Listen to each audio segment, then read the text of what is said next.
in your car detailing business, how do you answer the phone when someone calls for your services? Typically, a call will look like this. This is Marvin. Yes. $100. Okay.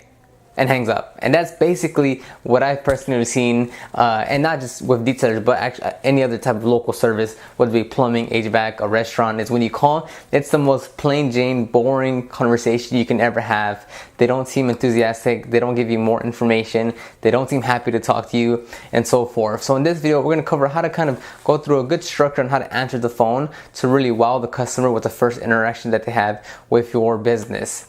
So over here is, every time you answer the phone call, you must always, before picking up the phone call, and as you're going to answer that first word to whoever's calling, is you need to smile. That is a big factor in having a good conversation, because you could literally hear, obviously, like when you call like a customer service or any business, and you can kind of tell in your head that they're kind of bored or enthusiastic. If they would smile, that would change the tone of their voice and kind of seem a bit happier to answer that phone call. So even if you're having a bad day, you're frustrated with a customer or a personal problem, before you answer that phone call, just make sure you smile before you pick up that phone call. It'll make a big difference. Second is, you need to have a script or process, or a little bit of both, structured in your call. So if you're gonna wing it every single time someone calls you in, so, some phone calls are gonna be good, some phone calls are gonna be bad. It's going to depend on your mood, on what you're doing at the moment, and other factors. But if you have a kind of structured bone skeleton process and script, then you know that you're going to be able to go through a system and process that's going to hit the nail each time someone calls you, and you'll be able to have a great conversation and a great sales call each time someone calls you. That way you're not missing any loopholes, or you're not missing any areas that could potentially book you the client, or makes you not miss any specific information that you may need for the quoting or any type of details that the customer is looking for.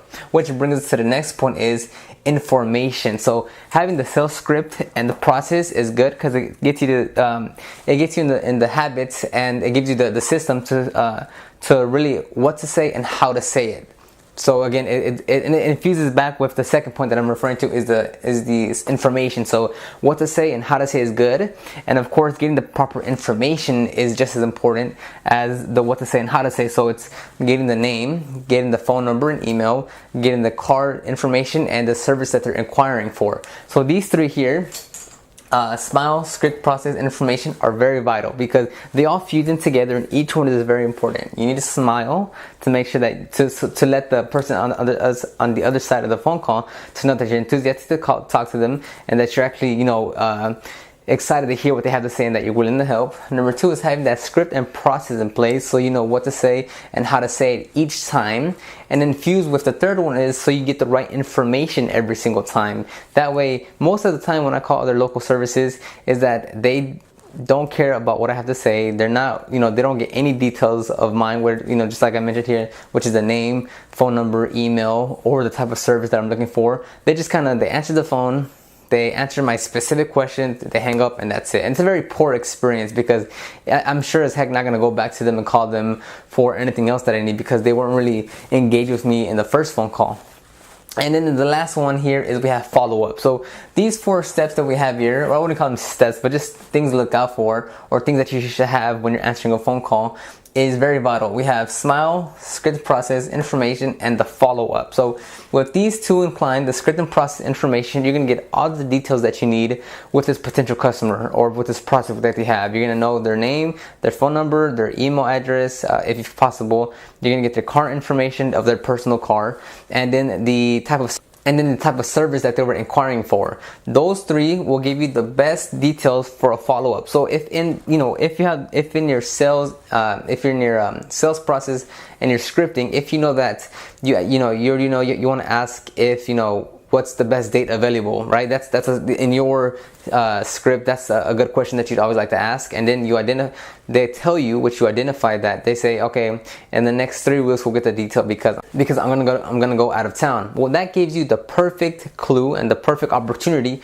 for you to follow up with them in 30 weeks. And because you got their information, whether it be their phone number or the email address, and you have their name, then that means in those 30 weeks you can call them up again and say, hey, Jimmy, we spoke 3 weeks ago, yada yada yada. Do you want to schedule an appointment for your detail, or whatever it may be? But What I'm saying is you need to have a real structured system when you answer a phone call, because most of the time, most businesses that your potential customer is going to call in your area, not mine, but in your area, they're going to have a poor experience. They're going to have unmotivated customer service people talking to them.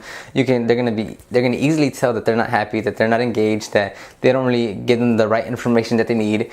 So if you can kind of step up above all that noise and answer with enthusiasm, with a happy tone, wanting to give them the right information, really engage with the call, then that will set you in a much higher position than most other local-based services, and not just detailing, but local-based services that you're more than willing to really, be enthusiastic to the customer and really engage, that you really want to help them out with the service that you're going to provide, whether it be auto detailing, whether it be HVAC, whether it be carpet cleaning, whatever it may be. If you have these characteristics, you're more than inclined, well, to the customer, it looks like you're more than inclined to help them out and to really give them a good or great customer experience. So leave a comment down below on how you answer the phone call. Maybe share some little scripts or processes that you do. I have another video here that kind of outlines a sales script, but again, just add any more comments down below, your thoughts on what you think, what you kind of do personally in your phone calls to kind of set yourself up for success, or maybe for some new opportunities. So I'll see you on the next video.